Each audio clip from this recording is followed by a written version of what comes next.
പുനലൂരിൽ 25,000-ഓളം രൂപ വില വരുന്ന കഞ്ചാവുമായി വൃദ്ധൻ പോലീസ് പിടിയിൽ. 1/2 കിലോ വരുന്ന വലിയ ഒരു പൊതിയും കച്ചവടത്തിനായി തയ്യാറാക്കിയ നിരവധി ചെറിയ പൊതികളും പോലീസ് പിടിച്ചെടുത്തു. പുനലൂർ താഴേക്കടവാതുക്കൽ ആശാമന്ദിരത്തിൽ 60 വയസ്സുള്ള അപ്പുവാണ് പോലീസ് കസ്റ്റഡിയിലായത്. മത്സ്യവ്യാപാരിയായിരുന്ന അപ്പു 1 വർഷത്തിനു മുൻപാണ് കഞ്ചാവ് കച്ചവടത്തിലേക്ക് തിരിയുന്നത്.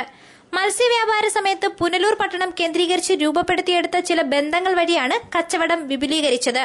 പുനലൂർ മാർക്കറ്റും TB ജംഗ്ഷനും കച്ചവടത്തിന്റെ ഇടത്താവളങ്ങൾ മാത്രമാണ്. പ്രധാനമായ കച്ചവട point Pathanapuram range excise office പരിസരമാണ് എന്നതാണ് ഏറ്റവും രസകരം. മുൻപ് ഒരു പ്രാവശ്യം പോലീസിന്റെ വലയിൽ വീണ അപ്പു കച്ചവടത്തിന്റെ രീതി തന്നെ മാറ്റിയിരുന്നു.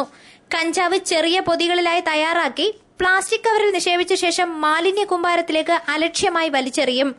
പിന്നീട് ആവശ്യക്കാരുടെ എണ്ണമനുസരിച്ച് വിതരണം തുടരും. പുനലൂർ SI ഗോപകുമാറിന് ലഭിച്ച രഹസ്യ വിവരത്തെ തുടർന്ന് സിവിൽ പോലീസ് ഓഫീസർ അമീൻ ഒരാഴ്ച പിന്തുടർന്ന ശേഷമാണ് പ്രതിയെ പിടികൂടുന്നത്. പോലീസ് കസ്റ്റഡിയിലുള്ള പ്രതിയെ ബുധനാഴ്ച കോടതിയിൽ ഹാജരാക്കും. മാർക്കറ്റ് ജംഗ്ഷനിലും പോസ്റ്റ് ഓഫീസ് മറ്റ് പരിസര പ്രദേശങ്ങളിലൊക്കെ രാവിലെ 5 തൊട്ട് 7 മണി വരെയുള്ള സ്ഥിരം കച്ചവടമാണ്. മുൻപ് പലതവണ പോലീസ് പിടിയിലായതാണ്. അപ്പം ഒരാഴ്ച കൊണ്ട് പോലീസ് നിരീക്ഷിക്കുമായിരുന്നു. ഇന്ന് രാവിലെ ഷാഡോ പോലീസ് മസ്തി വന്നിട്ട് കഞ്ചാവ് വിറ്റുകൊണ്ടിരുന്നപ്പോൾ പിടിച്ചതാണ്. News bureau, Punalur.